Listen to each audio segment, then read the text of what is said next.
జగన్ రాష్ట్ర ప్రయోజనాలను కూటమి ప్రభుత్వం దెబ్బతీస్తుందని వైసీపీ నేత సజ్జల రామకృష్ణారెడ్డి అన్నారు.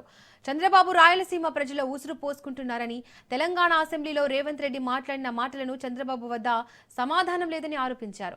రాజధాని నిర్మాణం కోసం తొలి దశ 50,000 ఎకరాలు ఇచ్చిన రైతులకు ఏమీ చేయకుండా రెండవ దశకు వెళ్లడం తప్పు కదా అని సజ్జల ప్రశ్నించారు. మరి చంద్రబాబు నాయుడు మన కొనింది ఎంతకు గజం? నాకు తెలిసి 7,500. డాక్యుమెంట్స్ తీసి చూడండి, 7,500 ఉంది. 25,000 గజాలు. మరి 7,500 7,500 కొన్నాడు. అడగండి, మీరు అడగాలి, మీడియా వాళ్ళు. మేము అడగాల్సి వస్తుంది. 7,500 కొన్నాడు. 7,500 ఉందా అక్కడ? అయితే ల్యాండ్ వాల్యూ ఎంతున్నట్టు?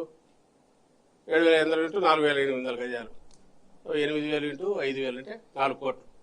అంతేనా ల్యాండ్ వాల్యూ? అదే.